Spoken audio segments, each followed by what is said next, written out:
Welcome back here to Marlins Park as we go to the top of the 5th inning. No score in the ball game. And I am joined by broadcasting legend and well-known in Miami, Mr. Larry King. It's an honor to talk to you, first of all. Here's where it all started. Miami, you went from New York, a New York kid, and you come to Miami, and really your career blossomed down here. Knock on doors, got hired by a small station, and eventually WIOD, or 20 years there.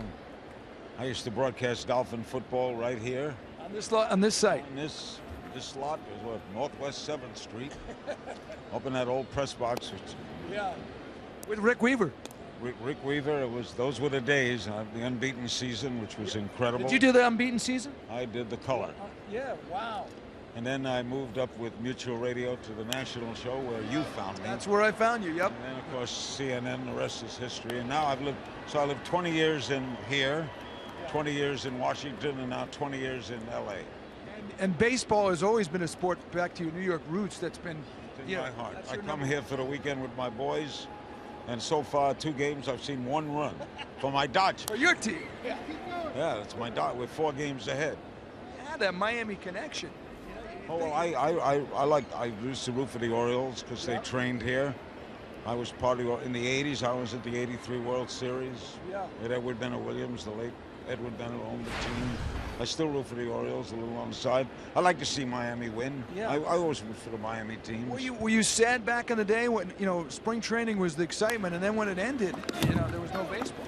Well, we had the Miami Marlins AAA team, the farm team of the Phillies. Yeah. You know who was in that league? The Havana Sugar Kings. That's right. I need to give a shirt away recently. Havana Sugar Kings, the Richmond Virginians, yeah. Montreal Royals, where Jackie started. And you interviewed Jackie Robinson a couple of times. Twice, and I was at his first game. I was 13 years old, sitting up in the bleachers, 50 cents at Ebbets Field. Remember him walking onto the field, that clear white uniform. The Dodger uniform is still the whitest. I don't know what they wash it with, but it's the whitest uniform in sports. And you're still broadcasting your tell people I do podcasts. I do a nightly show. I do politicking twice a week, and Larry King now 3 times a week on Hulu and Aura. I keep busy. I couldn't stop. Larry, I thought I could retire, but I couldn't. No, you can't, and we're glad you haven't. Thanks a lot. Thank really, you, it was man. an honor for me. Great, my pleasure. Larry King. Let's go back to you guys.